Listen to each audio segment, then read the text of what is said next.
பணிவு உயர்ந்த குணங்களுள் ஒன்று.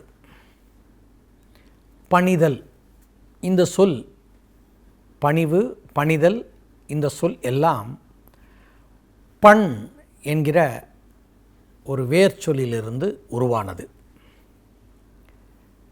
இப்போ நம்ம பாட்டு பாடுறோம், எல்லோரும் பாடகர்கள் இல்லை.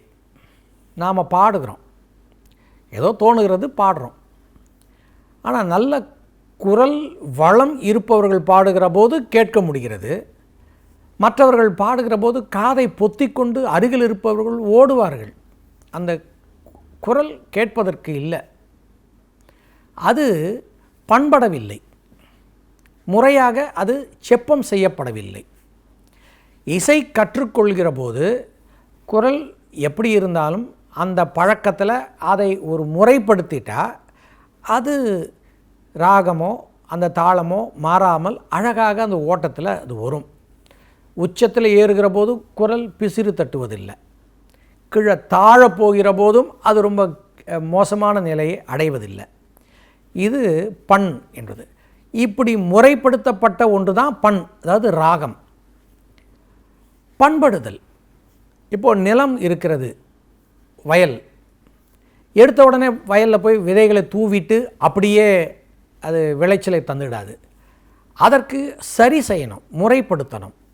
அப்போது தான் அது என்ன ஆகும்னா விளைச்சலை தரும். அதற்காக தண்ணீரை பாய்ச்சுதல், ஆழ உழுதல் முதலான பல விஷயங்களை செய்த பிறகு தான் அது தயார் நிலைக்கு வருகிறது. அந்த தயார் நிலைக்கு தான் பண்படுத்துதல். இந்த சமூகமும் அப்படித்தான் வாழ்ந்து பார்த்து அனுபவத்தினால் அது முறைப்படுத்திய பிறகு ஒரு விதமான கலைகள் முதலான அத்தனையும் பிறக்கிற போது அது கலாச்சாரம் சொல்கிறோம் இல்லையா, அது உருவாகிறது. அது ஒரு அழகு, செப்பம் நிறைந்ததாக இருக்கும், சிறந்ததாக இருக்கும். அதிலேருந்து முகிழ்வது தான் நமக்கு அந்த பண்பாடு அப்படிங்கிற சொல். எல்லாத்துக்கும் காரணம் பண் தான். சில பேர் முரட்டுத்தனமாக இருப்பார்கள், அவர்கள் நடத்தையே அப்படித்தான் இருக்கும். எதை பற்றியும் அவர்கள் கவலைப்படுவதில்லை. சாப்பிட்டீங்களான்னு கேட்டால் கூட போதும், அப்படி என்னமோ ஒரு பெரிய கேட்கக்கூடாத ஒரு கேள்வியை கேட்டால் மாதிரி, நீ யாரையா கேட்குறதுங்கிற மாதிரி ஒரு திமிர்த்தனத்தோடு இருப்பாங்க. செருக்குன்னு சொல்லுவாங்களே, அதெல்லாம். இந்த செருக்கு முதலான குணங்கள் எல்லாம் அடங்கினாலே அது பண்படுதல் என்று பொருள். இந்த பண் என்கிற சொல் தான் பணிவு, பணிதல், இது எல்லாமே உருவாகிறது. மனசு கொஞ்சம் கொஞ்சமாக சரி செய்யப்படுகிறது, அது பணிவு. நல்ல குணமாக அது மாறுகிற போது அது பண்பு. எல்லாமே பண் தான்.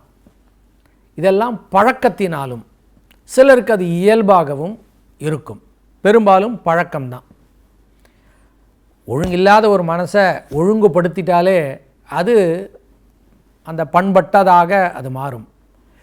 மனசு பண்பட்டு விட்டது என்றால் வாயிலிருந்து பிறக்கிற சொல் கூட பண்பட்ட சொல்லாகத்தான் இருக்கும். அவரை நாம் பண்பாளர் என்கிறோம். அந்த பண்பு எப்படியெல்லாம் வெளிப்படுகிறது? மனம் பண்பு அடைந்ததுனால எப்போ நடத்தையும் அதை காட்டிவிடும், நல்ல நடத்தையாக இருக்கும். வாயிலிருந்து பிறக்கிற சொல்லும் நல்ல சொற்களாகவே இருக்கும். இது பண்படுதல். மனசு பண்படணும். நிலத்தை பண்படுத்தினால் அது விளைச்சலை தரும். இப்படி பண்படுத்தப்பட்ட நிலத்துக்கு பேரே பண்ணைன்னு பேர். இந்த பண்ணை நிறைய உடையவர் பண்ணையார் ஆகிறார். இப்போது நிலத்துக்கு பேரே பண்ணைனா அது விளைச்சலை தருவதற்கேற்றபடியாக அது உருவாக்கப்பட்ட நிலம் என்று அர்த்தம். நம்முடைய நடத்தையும் இப்படிப்பட்டதாக பண்படுத்தப்பட்டதாக இருக்க வேண்டும். அது இருந்தால் அது உலகத்துக்கு அது அமைதியை தரக்கூடியதாக இருக்கும், நல்லதாக இருக்கும், அவனுடைய வாழ்க்கையை உயர்த்தியதாக இருக்கும். இந்த பண்பட்ட ஒன்றை ஒருத்தனுக்கு ஆக்க முடியலைன்னா அது தலைகணம் பிடிச்சி அலையறான் அப்படின்னு சொல்லுவாங்க. அது இயல்பான குணத்திலே பண்படலை. இன்னும் கல்வியினால் மனசு பண்படும். நல்லோர் சேர்க்கையினால், அது ஒழுக்கத்தினால் மனசு பண்படும். பண்பட்ட மனசைத்தான் எல்லோரும் விரும்புவார்கள். அவங்க குடும்பத்தில் இருக்கிறவங்களே அப்படி தான் விரும்புவாங்க. எப்போது பார்த்தாலும் எரிஞ்சு விழுதும் வாயில் வர்ற வார்த்தையெல்லாம் இருந்ததுன்னா வீட்டுக்குள்ளேயே ஒரு பகைவனை வைத்து கொண்டிருப்பது போல் அது ஆகிவிடும். ஒரு பாம்போடு குடும்பம் நடத்துவது போல் அது ஆகிவிடும். பண்பட்ட மனசு நமக்கு தேவை. இந்த பண்பாடு சொல்லாலும் வெளிப்படும், செயலாலும் வெளிப்படும். இப்படி வெளிப்படுகிற போது நம்ம அதை பணிவு என்று நாம் சொல்கிறோம். இந்த பணிவு வராமல் தடுப்பதற்கு 3 உண்டு. அதை முக்குறும்பு என்பார்கள். இது செருக்கு, திமிர்த்தனம் அப்படின்னு சொல்கிறோம் இல்லையா, அதை கொண்டு வந்து விடும். 3 விஷயங்கள் கொடுக்கும். சமஸ்கிருதத்தில் இதை மதம் என்கிற சொல்லால் சொல்லுவாங்க. முக்குறும்பு 3 இருக்குது. 1 கல்வி. நிறைய படித்தவன் எல்லாம் உலகமே அறிந்தது போலவும் அது அடக்கமே வராமல் சில பேர், எல்லோரும் இல்லை சில பேர் நடந்துப்பாங்க. வித்யா கர்வம் சொல்லுவாங்க இல்லையா, அதுதான் கல்வி அதிகமாக படித்ததுனால. அதற்கு அடுத்தது குடும்பம்.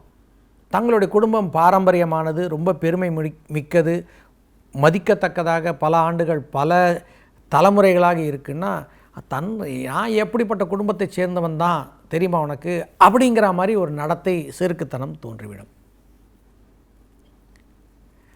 இப்போ பாருங்கள், இந்த வித்யா மதம் சொல்லக்கூடியது, அதற்கடுத்தது குலமதம் சொல்லக்கூடியது. 3வது ஒன்று இருக்குது, பணம். பணம் அதிகமாகிடுச்சுன்னா, செல்வம் எக்கச்சக்கமாக சேர்ந்தால் அப்போது ஒரு திமிர்த்தனம் வந்துடும். இல்லை, இதெல்லாம் சிலருக்குத்தான், எல்லோருக்கும் இல்லை, சிலருக்குத்தான். தனமதம்னு பேர். ஒன்று குலமதம், ஒன்று வித்யா மதம், இது தனமதம், முக்குறும்பு என்பார்கள். இந்த பணிவு இல்லாமல் இருக்க செய்யக்கூடிய இந்த 3ம் கொஞ்சம் மோசமானது தான். சமூகம் விரும்புவதில்லை. படிக்க படிக்க மனசு நேர்பட வேண்டும்.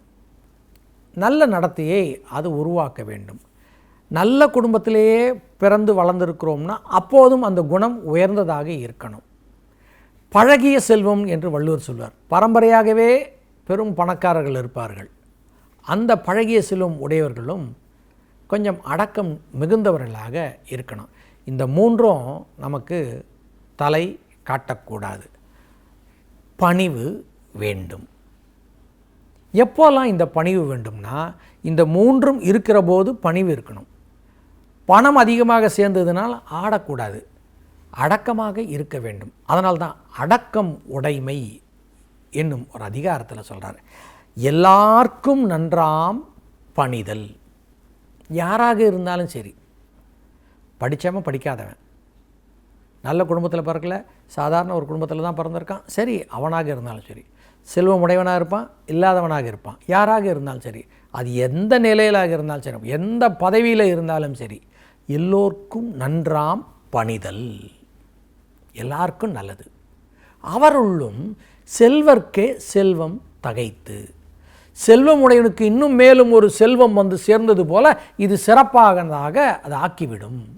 அப்போ இது 3ம் முக்கியம்.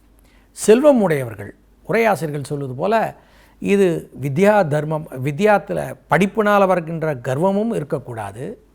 நல்ல பெரும் குடும்பம், பெரிய பரம்பரையைச் சேர்ந்தவன் என்றதுனால கூட அந்த கர்வம் வந்துவிடக்கூடாது.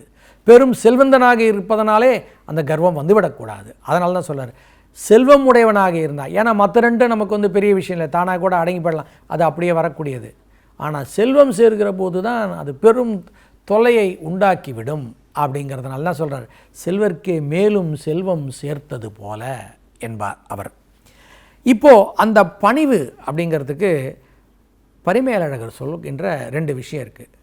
என்னென்னா, வீட்டுக்கு விருந்தினர் வராங்க, ஒரு பெரியவங்க வராங்க அப்படின்னா அந்த இருக்கையை விட்டு அப்படியே கொஞ்சம் எழுந்துக்கிறது. இது ஒரு பணிவுத்தன்மை, அது காட்டும். அந்த பணிவை வெளிப்படுத்துகிற ஒரு முறை. பெரியவர் வருகிறார், ஆசிரியர் வருகிறார், உயர்ந்தோர் வருகிறாங்க, யாராவது நம்ம தேடி வருகிறாங்கன்னா இடத்தை விட்டு எழுந்து கொள்வது என்பது அவரை வரவேற்பதற்காக, இது ஒரு பணிவில் அடங்கக்கூடியது. அதே போல் அவர்கள் வீட்டுக்கு வர்றாங்க, போகிறாங்க, அனுப்பி வைக்கிற போது வாசல் வரைக்கும் போய் சென்று அனுப்பி வைக்கிறோம்ல, அது பட்டமா கிளம்புங்க அப்படின்னு சொல்லி இங்கே இருக்கிறது இல்லை, அதுவும் ஒரு குணம் என்கிறார். விருந்தினர் வருகிற போது நாம் எப்படி நடந்து கொள்ள வேண்டும் என்பதற்காக பரிமேலழகர் அது சொல்கிறார். இந்த பணிதல் என்பது இப்படியும் வெளிப்படும், பிறகு சொல்லாலும் வெளிப்படும். கடுமையான சொற்களை சொல்லாதிருப்பதும் இந்த பணிவை வெளிப்படுத்துவதாக இருக்கும். அதனால் எல்லோருக்கும் நன்றாம் பணிதல் அவருள்ளும் செல்வர்க்கே செல்வம் தகைத்து. அதுக்கப்புறம் சொல்கிறாரு இன்னொரு இடத்துல, பெருக்கத்து வேண்டும் பணிதல். இது மானம் அப்படிங்கிற ஒரு அதிகாரத்தில் பெருக்கத்து வேண்டும் பணிதல். செல்வம் நிறைய சேர்ந்துடுச்சுன்னா அப்போது கொஞ்சம் பணிவாக தான் இருக்கணும், ஆட்டம் ஆடக்கூடாது. சில பேருக்கு அதுபோல் நடந்து கொள்வது இல்லை. நாம் எத்தனையோ பேரை பார்த்துருப்போம், பெரும் பணக்காரன நமக்கு தெரிந்தவர்களோடு தான் நாம் பழக முடியும். பெரும் உலகத்தில் இருக்கக்கூடிய பெருங்கோட்டீஸ்வரர்களோடு நாம் பழக போவதில்லை. நம்மை சுற்றி இருக்கின்றவர்களைத்தான் நாம் பேசுகிறோம். நம்மை சுற்றி இருக்கக்கூடியவர்களில் பணக்காரர்கள் யாராவது இருப்பாங்க இல்லையா? அவங்களோட நடத்தையை பார்த்தா தெரியும். வள்ளுவர் பார்த்துருப்பார் இப்படிப்பட்டவர்களையும். திடீர் பணக்காரன் ஆகிடுவான், அதோட ஆட்டமே வேறு மாதிரி இருக்கும். தாம் என்னமோ பெரிய சாதனை செய்தது போலவும் அந்த பணத்தை வைத்து கொண்டு ஆடுகிற ஆட்டம் எல்லாம் கொஞ்சம் நஞ்சமாக இருக்காது. அதனால சொல்கிறார், பெருக்கத்து வேண்டும் பணிதல். சிறிய சுருக்கத்து வேண்டும் உயர்வு. எப்படி ஒரு முரண் வச்சுட்டார் பாருங்க. பெருக்கத்து வேண்டும் பணிதல், சிறிய சுருக்கத்து வேண்டும் உயர்வு. பணம் இருக்கிற போது, செல்வந்தனாக இருக்கிற போது பணிவோடு இரு. செல்வம் இல்லையா, அப்போது நீ உயர்ந்து நில்லு. அதுக்காக நீ ரொம்ப பணிந்து போயிடாத. உன்னுடைய தன்மை, உனக்குன்னு ஒரு மானம்னு ஒன்று இருக்கு இல்லையா, அதனால் மானம் அதிகாரத்தில் உனக்குன்னு ஒன்று இருக்கு இல்லையா, உன்னுடைய அந்த உயர்ந்த நிலை, அதிலிருந்து தாழாத.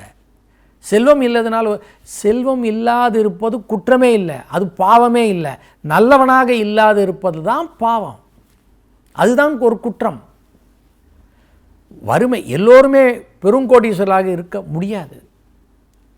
வள்ளுவரும் அப்படித்தான் சொல்லுவார். அப்படின்னா ஏழைகள் இருப்பதனால் பொடுத்து புகழ் பெற்றவர்கள் எத்தனையோ பேர் இருக்கிறாங்க.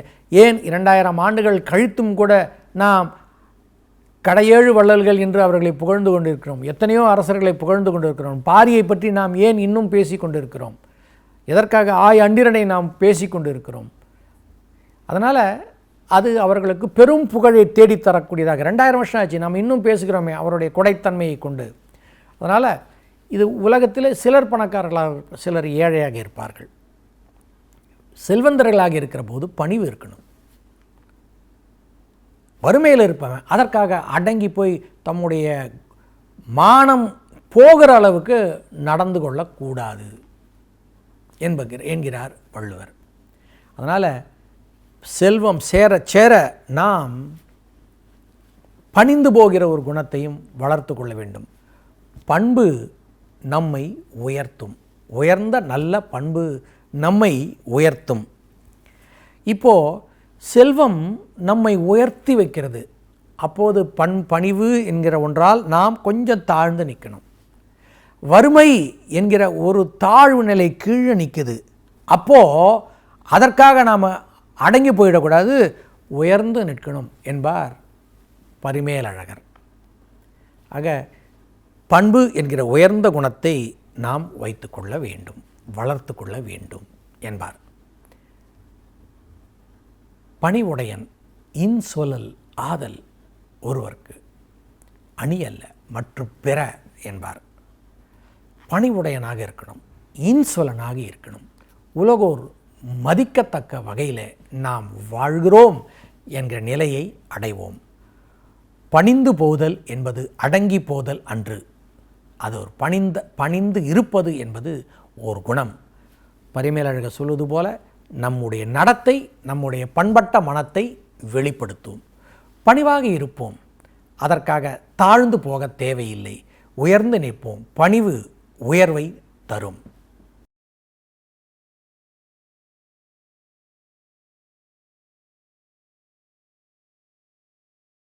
அச்சம் எல்லோருக்கும் உண்டு.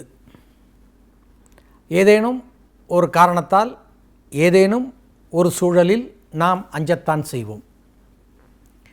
இப்போது எதிர ஒரு புலி வருகிறது அப்படின்னு சொன்னாக்க நாம் எதிர்பாராத போது கொஞ்சம் அச்சம் ஏற்படும்.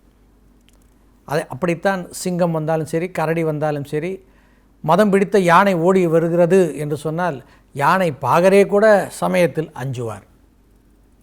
இவ்வளவு அச்சம் நம்மோடு, எத்தனையோ அச்சம் தருகின்ற உயிரினங்களோடு தான் நாம் வாழ்கிறோம். சில சமயம் கூடாத நட்பு நமக்கு பெரும் அச்சத்தை கூட தந்துவிடும். இதெல்லாம் ஒரு புறம் இருக்கட்டும். பாம்பு என்கிற ஒரு உயிரினம் உண்டு. நஞ்சு இருப்பதால் அதை கண்டு நாம் அஞ்சுகிறோம். அன்பாக அதை தடவி கொடுக்க நினைத்தால் பெரும் சிக்கல்தான். இப்போ இதே பாம்பு நம் வீட்டிலேயே இருக்கிறது என்று வைத்துக் கொள்ளுங்கள். நிம்மதியாக தூங்க முடியுமா?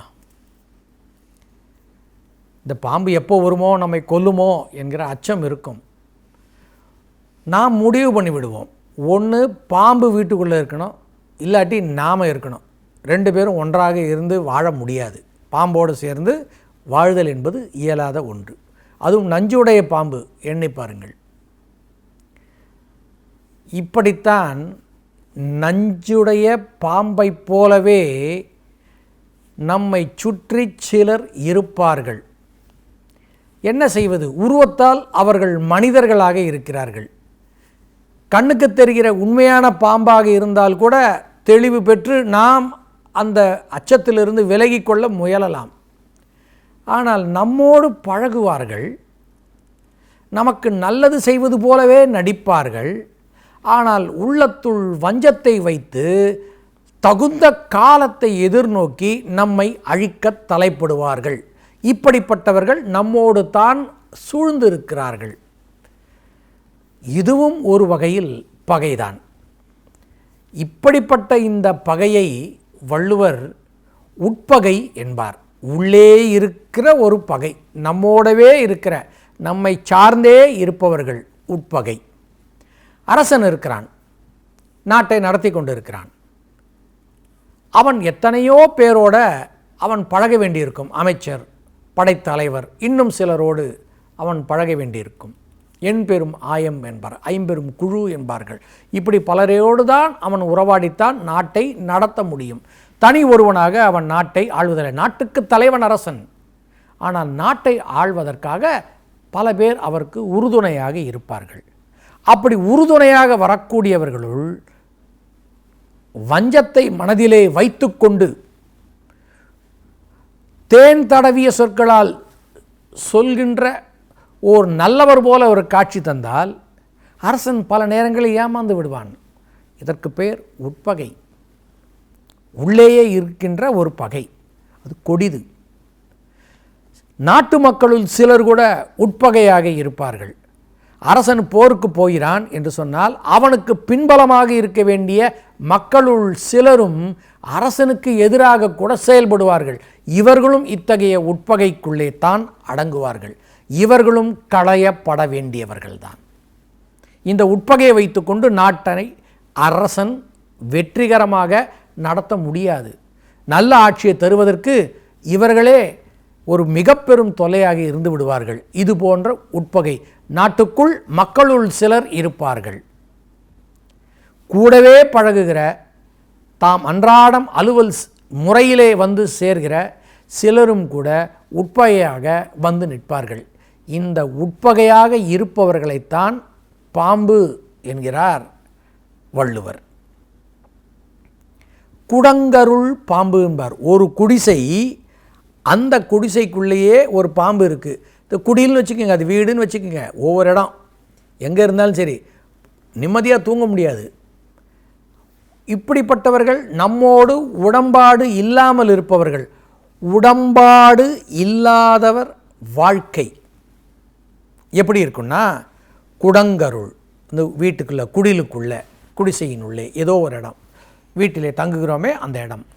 உடம்பாடு இல்லாதவர் வாழ்க்கை குடங்கருள் பாம்போடு உடன் உறைந்தற்று. பாம்போடு சேர்ந்து நம்ம அப்படியே படுத்து கிடப்பது போல, சேர்ந்து வாழ்வது போல. எப்போது வேண்டுமானாலும் இந்த பாம்பு நம்முடைய உயிருக்கு உலை வைக்கலாம்.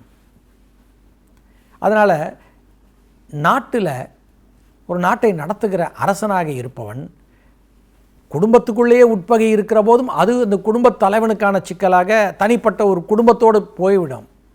ஆனால் நாட்டை நடத்துகிற அரசன்ட்ட உட்பகை இருந்தால் அந்த நாடு முழுவதுமே அது கேடாக போய்விடும். அதனால் அரசனுக்கு சொல்கிற போது உட்பகையில் ரொம்ப ஜாக்கிரதையாக இரு, ஏனால் இப்படிப்பட்டவர்கள் இருப்பார்கள். இப்படிப்பட்டவர்கள் எப்படி இருப்பாங்கன்னா, உடம்பாடு இல்லாதவர்கள், ஆனால் உடம்பட்டு போவது போலவே இருப்பார்கள். அப்படியே ஒன்றி இருப்பார்கள்.